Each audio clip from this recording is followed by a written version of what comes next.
This has kind of been in my head for a few days now, and I just really wanted to put this into a video and gauge what you guys think in the comments below, because I find it very interesting, and not a lot of people, if not any, are talking about this situation. A lot of people are talking about the fact that how could there be two Buster Swords? But what I think is the more interesting question is, what are they going to do now that they have two holy white materias? And we're going to get into all that in this video. And if you love these kind of discussions and you cannot wait for more Final Fantasy goodness, hit that subscribe button and notification bell so you can stay up to date on all the latest coming your way and help raise that 21% even higher. Now, with that being said, let's get into the video. Whether you're a longtime veteran fan of Final Fantasy VII or you are completely brand new to the story and characters of FF7, there is one thing that we all share in common.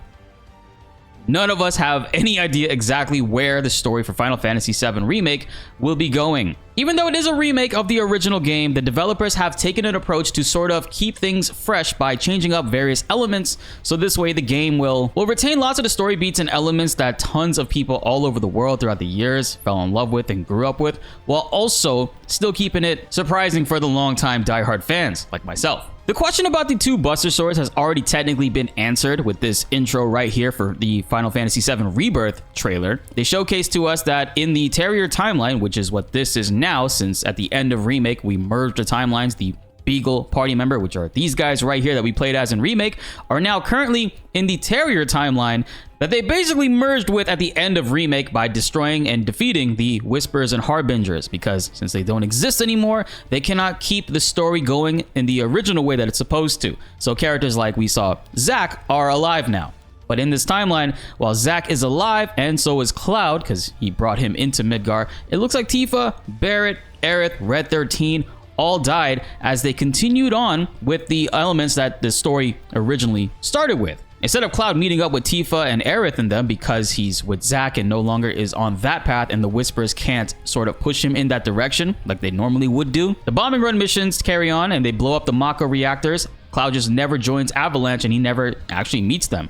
And by him never meeting Tifa, because remember Tifa is technically in the original game who sort of gives Cloud the opportunity to not become one of those Mako clones, because when he sees her, it triggers memories in his head and he puts on the soldier persona that we all know and love. And with the Cloud that we're playing as in Rebirth now being from the Beagle timeline, merging into a Materia timeline where Zack still has control of his own Buster Sword, it explains that double Buster Sword question. Because essentially whatever it was that you left your timeline with and all your possessions comes with you into this new merged one. But the more interesting question that I'm not seeing a lot of people talk about are the two holy materias that definitely do exist in this world. Because, as we know, in Final Fantasy VII Original and also the remake, they showcased to us a scene right here where Aerith shows Cloud, which we can't see, which is hilarious. She shows Cloud her holy materia, the only materia that she has in her possession. It's very strange that we really don't get a chance to see it. I'm wondering if this is also going to be explained in the plot somehow, some way, but I would assume it's wrapped up inside of her ribbon that's attached to her head. And Cloud has flashes of the holy materia falling from her at the end of disc 1. But the interesting thing about that, right, is remember this is Beagle timeline Aerith, our remake timeline Aerith. So now you can probably see exactly where I'm going with this, right? Because in the beginning of the Rebirth trailer, when they're showcasing to us all the dead party members, even though Aerith is seemingly dead right here, what is still going to be attached to her ribbon on the back of her head is the holy materia from the Materia timeline, which is what this is. And seeing as how it is Shinra picking up the party members right here, we can almost guarantee that Hojo will for sure be doing something with this holy white materia that Aerith is no longer able to use. And it will for sure be coming back into play somehow, some way. We talked about this on stream the other day, but I wanted to make a more clear and concise video because that was sort of us rambling for about an hour. I wanted to put this a little bit together, you know, just to make it a little easier to consume. But we were getting some questions of people saying, okay, well, if that's the case, then there has to be two black materias. No, there actually is not going to be two black materias, because if you remember in the original game, the Temple of the Lost Ancients itself is the black materia. Somebody has to be inside and hit the switch in order to turn it into the black materia, and then you can actually hold it in your hand and Sephiroth and whoever else can wield and use it. And in this Materia timeline, there's technically only going to be one Temple of the Lost Ancients. So therefore, there can only be one black materia. And now getting into some more crazier spoilers for the Final Fantasy VII original game, we know that Sephiroth kills Aerith at the end of disc 1 while she is praying and activating her holy materia. And with her death, she's able to basically help save the world because holy materia and her manipulation with the live stream come into play at the very end to stop Meteor from destroying the planet. Now, I feel like Sephiroth would be pretty smart in this timeline, knowing that however many times he's gone through these scenarios, killing Aerith, but she has her holy materia is definitely not the move. So I would assume in Rebirth, we could see some plot point come up where he essentially steals it from her and doesn't kill her because her death is what causes his downfall.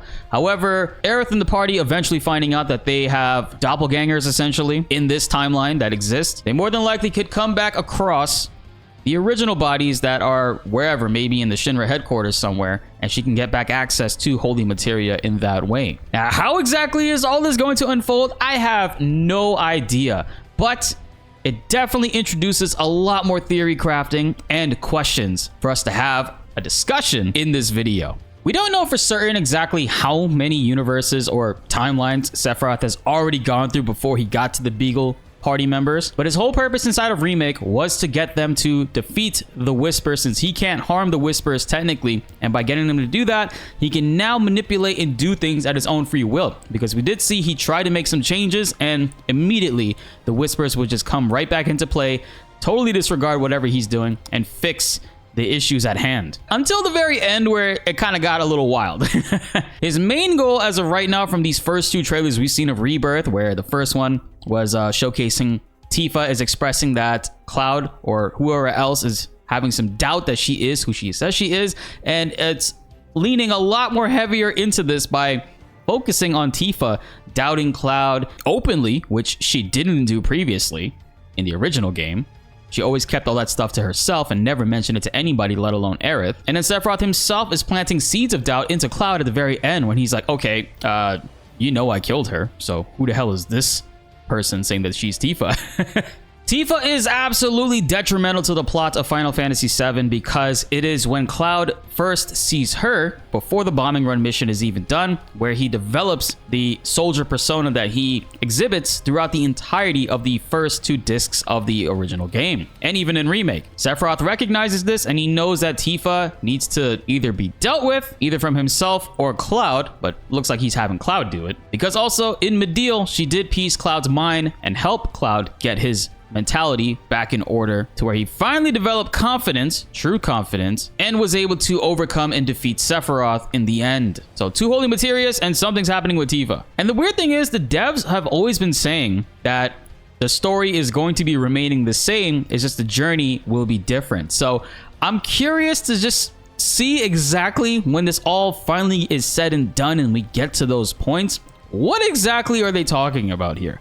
I'm not mad by any means. I honestly love the changes. I love being surprised in every element like this and being able to talk about it in videos with you guys. I know some fans are not okay with it, but hey, I think personally for me, I'm reserving and saving my judgment until the very end when it's all wrapped up, just to see how they tie it all in together. But of course, that is still left to be seen. So in the comments below, I want to hear from you guys. What do you think about this 2 holy materia theory, or essentially problem, that will be happening in Rebirth? I can almost guarantee that will definitely be a plot point they bring up, because it only makes sense when you think about the 2 Buster Sword thing and the fact that Cloud had one in his possession when he came over here, and that's why Zack currently has one, as it wouldn't remove it from Zack's possession, because this party isn't from this timeline, they came from another one, and it's all merged together. So knowing that, 2 holy materias could be a very big plot point for Final Fantasy VII Rebirth, or Part 3 whenever that comes out. But man, this is exciting. I love Final Fantasy VII. I love talking about all this stuff with you guys, and I'm really looking forward to hearing what you guys have to say. Be sure to like the video if you enjoyed, and subscribe if you are new. More Final Fantasy videos are on the way, and you do not want to miss them. My name is BltzZ, and thanks for watching.